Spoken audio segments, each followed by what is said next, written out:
Assalamualaikum warahmatullahi wabarakatuh. Nama saya Muhammad Sharifat Rahman Bayi, akan menjelaskan tentang tugas awal praktikum Karmat 2025. Nah, tugasnya apaan sih? Atau PPT yang akan saya jelasin ini sebenarnya apaan sih? Nah, tujuannya adalah mari mengenal alat-alat ini. Nah, bisa dilihat di sini ada 4 alat. Kita akan mulai mengenal satu-satu. Kita mulai dari AAS. Oke. AAS atau yang lebih dikenal dengan Atomic Absorption Spectroscopy. Jadi, kita harus tahu bahwa atom atau ion pada sebuah unsur itu dapat menyerap cahaya pada panjang gelombang spesifik. Nah, ketika panjang gelombang itu ditembakkan pada sampel, energi cahaya akan diserap oleh atom dan mengeksitasi si elektron. Elektron yang tereksitasi dari keadaan dasar ke tingkat energi yang lebih tinggi dengan menyerap energi cahaya pada gelombang tertentu. Dan bisa dilihat di sini, eh, elektron yang berada pada sub kulit atom yang ada di luar, kulit atom yang ada di luar, dia masuk ke kulit atom yang ada di dalam, atau yang lebih dasar gitu, yang paling mendekati inti. Nah, energi yang dia keluarkan saat berpindah itu bisa diukur oleh detektor. Jadi apa? Jadi panjang gelombang cahaya yang diserap itu kita bisa tahu jenis atom atau unsur apa yang sedang kita uji, kemudian jumlah cahaya yang diserap ditentukan atau dapat menentukan konsentrasi unsur yang ada dalam sampel. Kemudian mengenal alat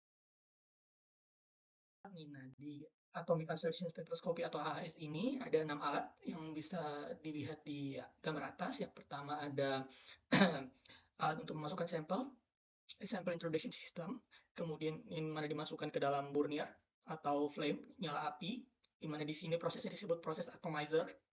Jadi ketika dimasukkan ke dalam api, sampel yang awalnya berbentuk liquid kemudian menjadi gas. Nah, gas-gas elektron tadi itu disinari oleh hollow cathode lamp atau lampu katoda. Kemudian dari lampu katoda, gas disinari masuk ke monokromator yang kemudian direfleksikan sampai kepada detektor, dan dari detektor energi elektron yang diterima dibaca dalam komputer. Oke, selain itu karena kita tahu bahwa pengujian ini berada dalam laboratorium, sehingga perlu adanya beberapa instrumen tambahan seperti ducting, yaitu untuk cerobong asap, jadi menyerap atau menyedot asap sisa pembakaran. Kemudian ada kompresor, ada burner, ada buangan. Oke, masuk ke pengujian berikutnya, yaitu FTIR atau Fourier Transform Infrared Spectroscopy. Jadi prinsip dasarnya itu karena ini infrared, jadi sinar inframerah itu akan melewati interferometer yang kemudian membagi sinar menjadi 2 dan kemudian menyatukannya lagi nih untuk menghasilkan interferogram.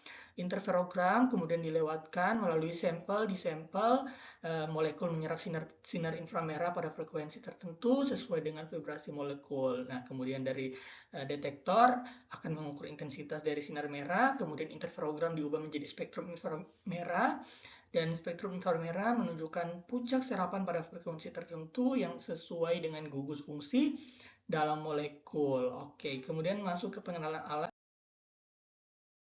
Komponen alatnya jadi ada 4, yaitu air source atau sumber inframerahnya, kemudian detektor, ada beam splitter. Jadi beam splitter ini untuk mentransmisikan dan memantulkan setengah dari radiasi yang datang.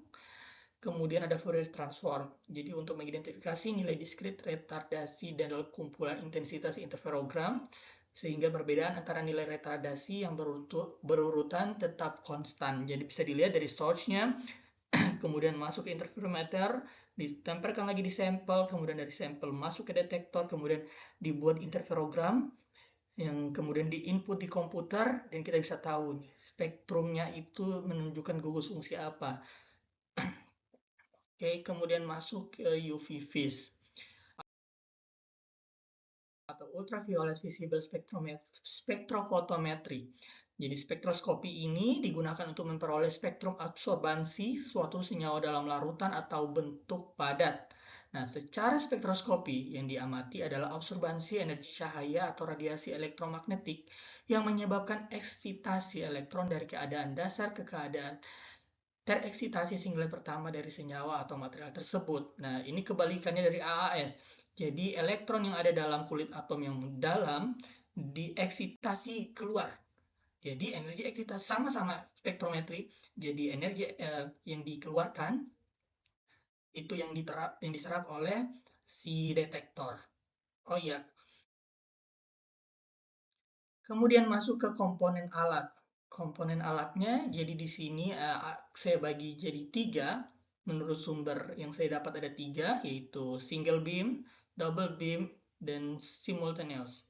Jadi yang bedain single beam dan double beam ini, kalau double beam ini ada referensi, jadi cahaya yang dari masuk di monokromator, kemudian diteruskan tapi dibiaskan kedua titik, yaitu ke kaca satunya yang akan dipantulkan atau refleksikan lagi ke sampel, tapi yang satunya langsung direfleksikan ke referensi. Dan ketika cahaya yang dari referensi dan the sample bertemu, diterima oleh detektor, kemudian diinput di komputer, maka itu yang menunjukkan hasilnya. Tentunya yang ada referensinya ini hasilnya lebih akurat. Dan untuk yang simultaneous ini, dia tidak pakai monokromator, tapi dari source masuk sampel, tapi dia dibantu diode array detektor, sehingga dia bisa mendeteksi lebih dari satu atau banyak unsur dalam satu sampel. Nah, UV vis ini dia menggunakan hukum Beer-Lambert, di mana absorbansi ada sama dengan molar absorptivity, kemudian panjang Couvet, dan konsentrasi sampel. Oke, lanjut ke yang terakhir, yaitu STA, Simultaneous Thermal Analysis. Jadi STA ini dia menggabungkan TGA atau Thermographic Analysis dan DSC atau Differential Scanning Calorimeter dalam satu instrumen untuk pengukuran secara simultan. Oke, nah artinya apa? Artinya di sini dia mengukur perubahan massa dan juga panas, karena yang massa yaitu karena keduanya merupakan penggabungan dari TGA dan DSC. Bisa dilihat di sini ada beberapa fenomena yang menunjukkan kurva, karena hasilnya akan seperti kurva, dapat dilihat di sini di gambar sebelah kanan. TJ ini temperatur gelas, kemudian yang ketika ada kurva di atasnya itu kristalin, jadi kita bisa tahu kalau misalnya material ini mengalami kristalisasi, dan yang di bawah itu melting point, kemudian ada thermal decomposition. Jadi kita bisa menentukan kejadian-kejadian apa yang dialami material atau perubahan apa yang dialami oleh material dalam segi strukturnya. Kemudian mengenal alat.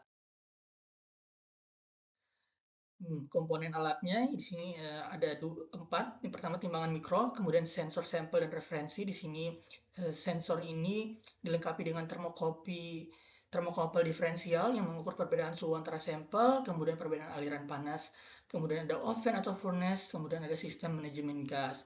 Nah, dapat dilihat di sini digambar juga ada gas outlet valve. Di sini ada hosting device. Hosting device ini mekanisme pengangkut yang memungkinkan perpindahan panas, posisi komponen. Kemudian di sini bisa kita lihat ada push 1, push 2, dan protective. Jadi ini merupakan saluran gas yang digunakan untuk mengalirkan gas pembersih atau gas reaktif ke dalam sistem. Kemudian protective ini gas pelindung yang digunakan untuk menciptakan atmosfer inert di sistem di sekitar sampel guna untuk mencegah reaksi yang tidak diinginkan. Kemudian di sini ada ada sampel carrier di mana untuk tempat menyimpan sampel ya. Kemudian heating element sebagai elemen yang dapat untuk membakar berhubungan dengan thermal tadi. Oke, sekian untuk mengenal 4 alat. Berikut adalah referensi yang saya gunakan. Terima kasih atas perhatiannya. Saya ucapkan wassalamualaikum warahmatullahi wabarakatuh.